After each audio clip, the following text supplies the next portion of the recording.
bienvenue sur ma chaîne pour votre lecture intuitive de ce joli mois de mai. J'espère que vous allez tous très très bien. On va essayer de cadrer ça de manière à ce que vous puissiez toutes les voir, mais elles sont un peu grosses ces cartes. Pas grosses, grandes, pardon. Alors voilà, nous voici donc réunis pour ce mois de mai. On va voir un petit peu quel parfum il a pour vous, amis Bélier. Je note déjà que vous avez le roi et la reine de bâton. Le roi et la reine de bâton sont des personnages de signes de feu comme vous.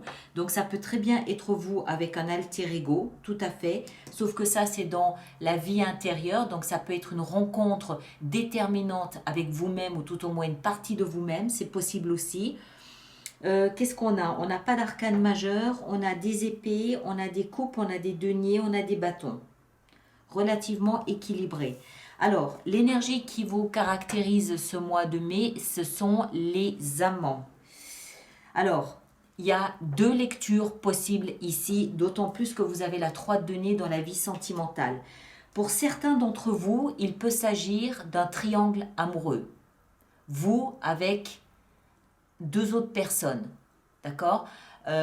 Soit une tierce personne s'est invitée dans une relation sentimentale que vous êtes en train d'expérimenter, soit vous vous invitez dans une relation qui est déjà existante. Voilà, il y a trois personnes. Comme on dit en anglais, il y a un cuisinier de trop dans la cuisine. Il y a 3 personnes là dans une relation. Voilà, il va peut-être falloir mettre un petit peu de clarté là-dedans, c'est possible. Maintenant, pour d'autres personnes, un certain nombre d'entre vous, c'est ce que je vous disais dès le début avec cette reine et ce roi de bâton, ça peut parfaitement représenter une rencontre avec vous-même.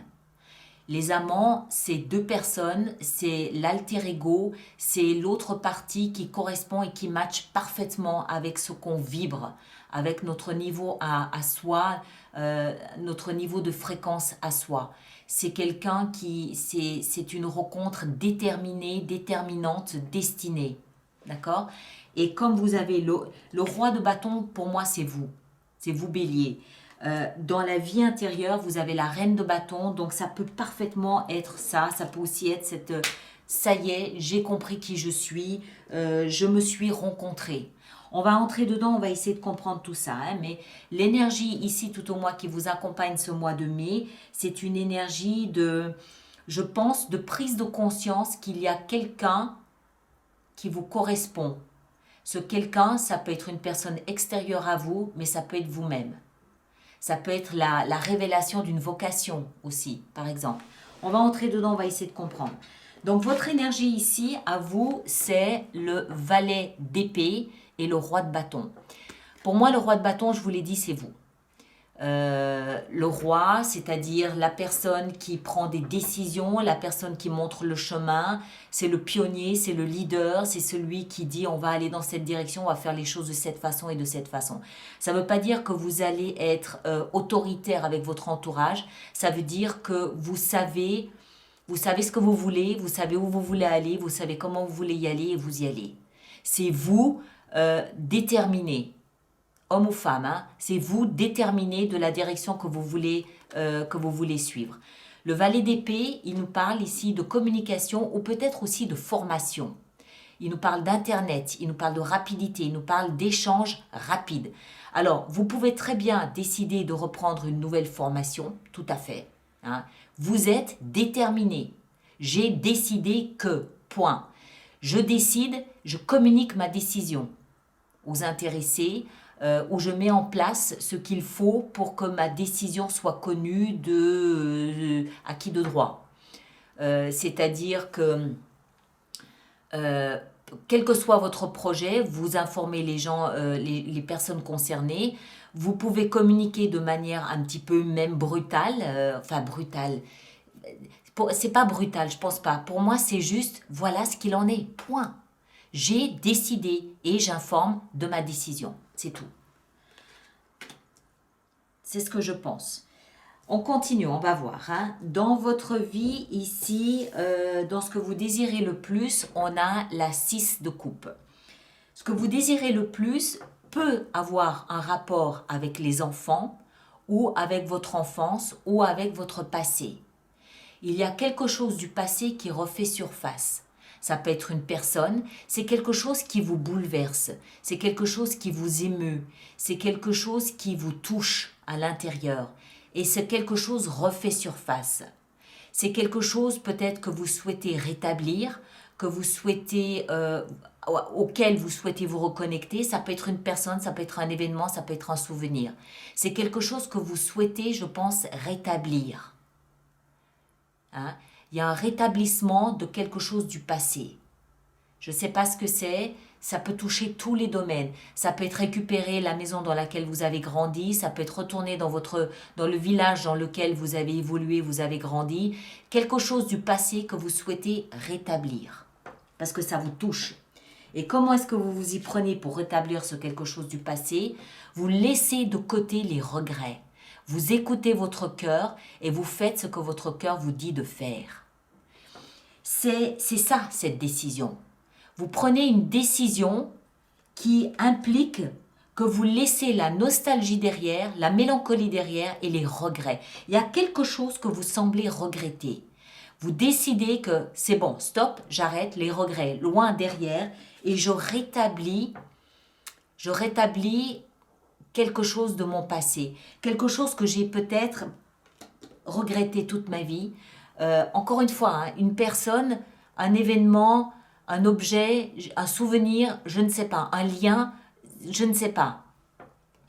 Une reconnexion à quelque chose de votre passé. Mais ça nécessite de votre part que vous fassiez le tri dans vos regrets. Ça nécessite de votre part que vous laissiez le passé dans le passé pour ne prendre que ce qui est important pour vous, que ce qui est encore vivant, que ce qui vous touche encore émotionnellement, ce qui vous bouleverse encore aujourd'hui. Tout le reste, loin derrière. Ça peut être les regrets, ça peut être de la culpabilité, ça peut être quelque chose comme ça. D'accord ? Quand on parle de rencontre avec soi-même, ça peut aussi être une espèce de grand nettoyage de printemps entre les fausses croyances, entre la culpabilité, entre avant c'était mieux, ce genre de choses. Vous faites un grand nettoyage de printemps pour ne conserver que ce qui vous touche encore aujourd'hui, y compris des souvenirs de votre enfance. D'accord ? Et lorsque vous avez pris cette décision, parce que ça va forcément déboucher sur une décision importante que vous prenez en étant, je cherche le mot juste, légitime dans votre propre autorité, c'est-à-dire pas sous influence. C'est une décision que vous prenez de votre propre chef. Vous n'êtes pas impacté ou influencé pour prendre cette décision. Et ça peut être revenir à une vie passée, revenir à une ancienne façon de vivre sa vie, qui vous touchait mieux, mais qui nécessite, encore une fois, je crois que le mot juste ici, c'est un grand nettoyage de printemps. Parce que ces regrets sont au cœur de votre lecture. D'accord ? Donc tout ce qui pourrait se mettre en travers de ce chemin, loin derrière. Ce qui va vous aider, le défi à relever là-dedans, ce qui va vous aider, c'est de vous concentrer sur ce que vous faites. Restez concentré, sur le travail, parce que le travail peut être un échappatoire qui peut être très utile en ce moment, mais ça peut aussi être se concentrer sur le travail que vous avez à réaliser. Revenir ou restaurer quelque chose, quelque chose du passé peut nécessiter de votre part beaucoup de travail, beaucoup d'investissement. L'investissement en temps, en argent, en énergie, beaucoup d'investissement de votre part. Mais restez concentré dessus, restez focalisé sur ce que vous êtes en train de mettre en place et quelque chose qui va vous aider. Par contre, c'est dans la position du défi. Donc attention, vous risquez peut-être quelquefois de vous dire « Ah non, c'est trop important ». Moi, j'ai le sentiment, je peux me tromper, hein, bien sûr, vous gardez toujours ça en tête, hein, mais j'ai le sentiment qu'il y a une notion de culpabilité ici dont vous devez vous débarrasser pour revenir à quelque chose qui vous correspondait mieux. Encore une fois, ça peut toucher tous les domaines, ça peut être sentimental, ça peut être familial, ça peut être domestique, ça peut être professionnel, amical. C'est comme s'il y a... Vous avez à négocier avec une partie de vous-même qui, qui, qui vous joue des tours, qui vous plonge dans une espèce de mélange de nostalgie, mélancolie, regret, culpabilité, sentiment étouffé de j'ai pas le droit. Si, vous avez le droit. D'autant plus que c'est quelque chose qui vous convient. Elle est peut-être là, cette notion ici de rencontre avec une partie de soi-même. Vous rendre compte, réaliser que vous êtes légitime à vouloir vivre votre vie comme vous en aviez envie. Hein? Parce que jusqu'à présent, je dois bien admettre que pour moi, ça c'est très personnel, c'est très intime. Je ne vois pas la place que pourrait occuper une tierce personne là-dedans. Mais on va voir, on continue, on va voir. Hein? Votre vie sentimentale, je vous l'ai dit, 3 de denier. Alors, 3 de denier, il y a 3 protagonistes. 3 protagonistes.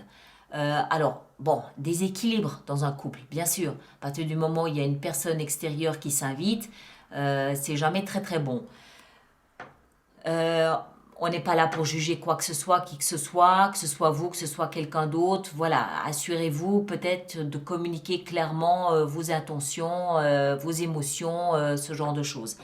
Maintenant, ça peut aussi nous indiquer que dans votre vie relationnelle, vous faites appel à un médiateur, vous faites appel à un thérapeute, vous faites appel à une tierce personne pour vous guider, pour vous aider à dépasser un obstacle, pour vous aider à comprendre la situation, pour vous aider à déculpabiliser de quelque chose, possible aussi. Voilà, il n'y a pas de séparation, il n'y a pas de divorce, il n'y a pas de rupture, il n'y a pas de fin brutale de quoi que ce soit. Mais il semble que ce soit... Moi, j'ai le sentiment que vous avez à négocier avec une forme de culpabilité. Qu'elle soit induite par vous ou que vous la subissiez, il y a quelque chose ici dont vous devez un sentiment lourd dont vous devez vous débarrasser. Et ça semble concerner votre relation à la vie sentimentale. Ça semble concerner votre approche de la vie sentimentale. Hein? Pour tous ceux qui ne sont pas en couple, ça peut très bien s'appliquer à la famille ou à l'ami ou voilà, des choses comme ça. D'accord? Dans votre vie professionnelle, on a un choix. On a 2 options ici. On a la 2 d'épée qui nous explique que vous êtes face à des options, à un choix que vous devez faire.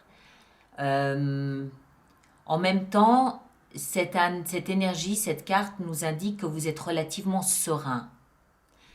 Est-ce que c'est lié à votre vie ici, votre approche de la vie relationnelle ou au passé? C'est possible. Est-ce que ça n'a rien à voir? Est-ce que c'est un impact sur votre vie professionnelle? C'est possible aussi. Moi, j'ai plutôt l'impression, avec cette énergie-là, dans votre vie professionnelle et financière, qu'il y a une sorte de statu quo là, actuellement. Pourquoi? Parce que vous êtes concentré à mettre de l'ordre dans la façon que vous avez de ressentir vos émotions. Donc du coup, toute votre énergie est focalisée sur comment vous répondez émotionnellement à soit un partenaire, soit votre vie relationnelle. Et vous mettez un petit peu de côté votre vie professionnelle parce que vous n'avez pas toute l'attitude ou l'aptitude nécessaire en ce moment pour pouvoir répondre à ce choix que vous avez à faire. Je pense que ça viendra plus tard. Ça peut venir en juin, ça peut venir en juillet. Pour l'instant, vous êtes un peu bloqué entre 2 options et pas le temps, pas l'énergie, pas la volonté d'y répondre actuellement. Parce que, encore une fois, tous vos sens sont concentrés sur autre chose. Pas de problème. Chaque chose en son temps. Votre vie intérieure, on a cette reine de bâton. Elle est le pendant du roi de bâton. D'accord? Alors, ce que la reine de bâton ici nous indique, que vous soyez un homme ou une femme, ça n'a rien à voir, c'est que tout votre principe féminin est exacerbé. Et c'est une très bonne chose. Le principe féminin, c'est cette tendance naturelle à vouloir materner, à vouloir protéger, à vouloir nourrir, alimenter, rassurer, serrer contre soi. C'est tout ce penchant maternant. Comme c'est dans la vie intérieure, c'est une attitude que vous avez avec vous-même. En d'autres termes, vous êtes très à l'écoute de vous-même. Moi, je pense, plus j'entre dans votre lecture, que ça concerne une rencontre avec vous-même. D'accord? Ça peut concerner une tierce personne, oui, mais j'ai plutôt l'impression qu'il s'agit de vous. Parce que la reine de bâton, ici, elle veut dire quoi? Elle veut dire que vous êtes dans votre puissance avec le bâton. Donc, vous ne vous mentez pas, vous ne vous cachez pas. Vous êtes là, mais vous êtes avec ce que vous avez de plus tendre, de plus maternant, de plus doux, de plus empathique en vous, envers vous-même. Vous êtes à l'écoute de vous-même, vous vous protégez, vous vous nourrissez, vous vous caressez les cheveux en vous disant tout va bien se passer, ça va aller. Vous comprenez ce que je veux dire? Vous avez cette attitude de maman avec vous-même et à l'intérieur de vous. Donc ça veut dire que vous comprenez vos fêlures, vous comprenez vos vulnérabilités, vous comprenez vos fragilités, vous comprenez ces regrets et cette culpabilité. Et vous comprenez ce qui, de votre passé, vous touchait tant.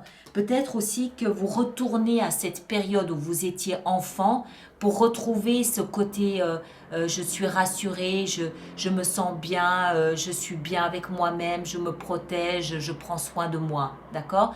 Parce que c'est tout ce que vous avez de bon et de positif à offrir au monde que vous vous offrez à vous-même pour vous comprendre, pour vous interpréter, pour vous rassurer. Il y a des travaux dans la maison, je suis désolée, ça fait du bruit, mais bon, je ne peux pas faire autrement. D'accord? Vous comprenez un peu l'énergie de cette reine de bâton?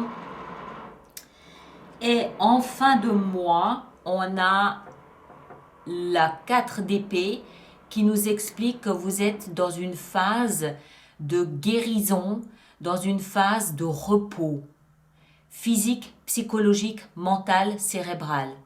Vous êtes dans une phase de ok, c'est bon, je pose. Vous avez posé vos valises, vous avez posé vos casseroles. Vous êtes dans une phase où c'est bon, je peux récupérer. Comme le sprinter, quand il passe la ligne d'arrivée, il peut enfin souffler, il peut enfin récupérer de l'énergie, de la force.